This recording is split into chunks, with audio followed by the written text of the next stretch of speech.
Hey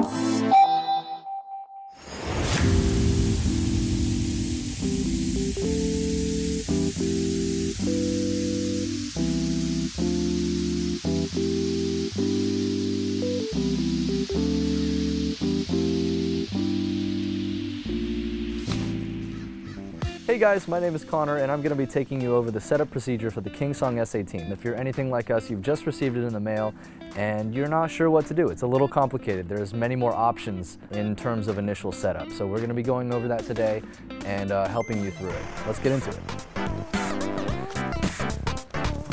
Are you getting this? Are you getting this, camera guy? So right here on top of the box, you've got a few different things that are going to help you get it set up. We've got a user manual for the suspension system. We've got kind of a pressure recommendation list. We've got a shock pump, an S18 user manual, and we've got this charger. Grab the S18. So in the past, unicycle manufacturers haven't seemed to inflate the tire, but it seems like out of the box, the S18's tire is inflated, so that's one step we can avoid. You're not going to be able to see this, but the first time you turn on your S18, the motor's not going to run. And don't worry, it's not broken. You're going to have to activate it inside the app. So I've got the app right here in front of me. I'm just going to start a screen recording, and it should show up right away the moment you turn it on. And when I turn it, it's going to freak out at me because it's locked. So I'm going to hit the unlock button, and it wants me to upgrade the firmware, so we'll do that. Wow, this might take a while. Almost 10%. 30%. 38%. 80% of the charge. It's an update. So now we're back to our connection screen. Go ahead and hit connect. Then I'm going to hit the unlock button and I'm going to hit unlock. Great. Now you can see the motor has started up. Cool, so now you've got the motor activated, you can begin the rest of the setup procedure. So I'm gonna exit out this app, and I'm done with my phone for a minute. And here we go to the guts of it. So grab your pump, and you're gonna be using the top of your S18 as a chair. The suspension will compress somewhat. Go ahead and get rid of these little valve caps. And as long as you're setting this up, you're gonna be wanting to sit on top. If you don't, the suspension will literally block itself and you won't be able to pump it up. A little bit of a design oversight, but if the suspension decompresses, this top valve stem will be trapped inside the S18 and you just don't want that. That's a headache. So let's go ahead and screw in our top Schrader valve here to our pump. Make sure your suspension is in the unlocked mode, which goes to the right. And then you're gonna go ahead and pump it up. For me, I'm about 160 pounds. I've discovered that around 180 PSI is right where I wanna be, but obviously this is up to you. We'll go over kind of a basic guideline of how much sag you're gonna want on your suspension. You're gonna wanna over pump it a little bit because you'll lose some pressure when you detach it. Cool, so that's right there at 200 PSI. I'm gonna go ahead and release it. And then on the bottom, you're gonna add roughly about 30% of the PSI. These are the pressures I've found that are good for my riding style. Please refer to the table included with your S18 for a list of recommended pressures for your weight and terrain. You can use this little button here to release some of the air. I'm gonna leave it right around 100 PSI.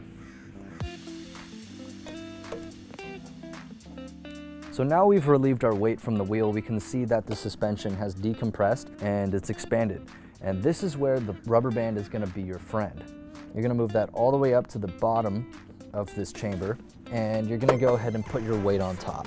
But before you even do that, there's one more dial that you should know about besides this lock switch, and it's hidden back here. You're gonna wanna spin this all the way to the fast response speed so that the minute you step off of it, it's going to rebound against you. If you have it set to the slow, you might get a more inaccurate result. So I'm just gonna go ahead and place my weight on top. Don't bounce, just stand on top, pick it back up a little bit, and you can see that it's decompressed roughly about 30% of the travel of the shock here. That's right about where you're gonna wanna be. If you're finding that the rubber band is closer to the bottom of the suspension chamber, then you're gonna want to release air from the positive chamber of the suspension. If you're finding it's a little further down, you're gonna want to add air, once again, to this positive part of the chamber. Once you've got that, go ahead and give it a good bounce. So I'm gonna go ahead and reset my rubber band here.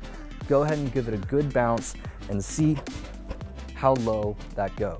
As you can see here, the rubber band never really goes much further down than this. If it goes any further than that, I'd highly recommend adding a little more pressure here. Once you've found your ideal pressures, go ahead and place the caps back on so that your suspension doesn't lose any air and you've protected your valve stems here.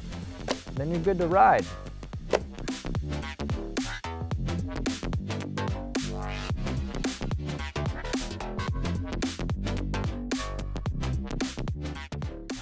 All right guys, so one of the other great groundbreaking things about the S18 is the ability to change the height of the pedals.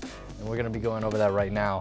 I've got a handful of tools in front of me, got a couple of screwdrivers, a hammer, and you're gonna need a 2mm and a 5mm hex key. I'm gonna start with the 3 Phillips head screws around the edge here. And make sure you've got a nice little place to put your screws so they don't get launched.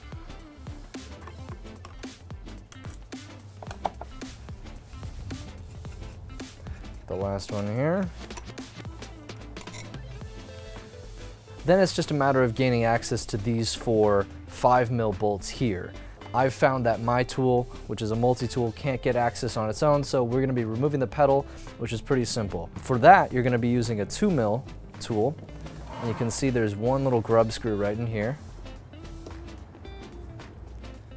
Doesn't have to come out all the way, just enough to move the pedal rod out of the way.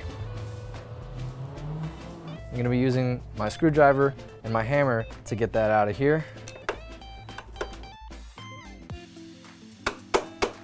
There it is. Then it's just a matter of removing it. You can leave that grub screw right in there. Now you have easy access to these 4 bolts. Again, these are a 5mm hex key, and they're gonna be pretty tight, so give it some strength. Just enough to get it loose. They don't have to come out all the way. And then this entire assembly moves up and down. Just like that. The unit comes with 2 different options for setting the height. Ours came with it set at the lower one. That's good for us, so we're gonna leave it. The one kind of tricky piece is this one right here. It's tight when these 4 bolts are screwed down, but just make sure that doesn't fall out and make sure it stays in there. Great, so we're gonna put our pedals right back where they were. Just to make sure we've got everything lined up, we're gonna tension these 3 outer Phillips screws.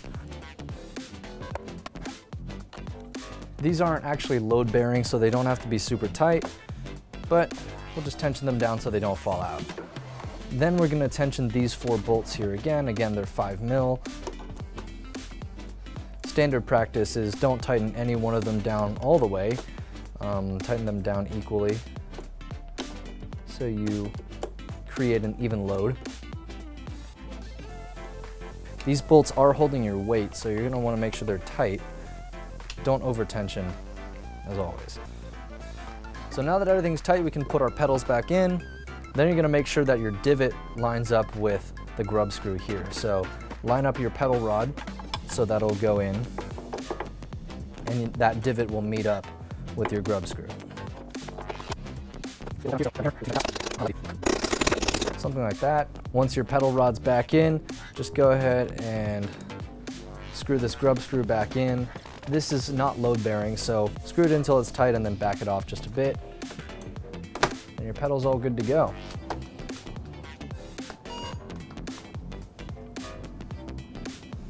Thank you guys for watching. If there's any other questions about the S18, leave it in the comments and we'll try to address it and make another video for you guys. Overall, this is a great wheel, tons of different options, and we're excited to see you guys out in the field with it.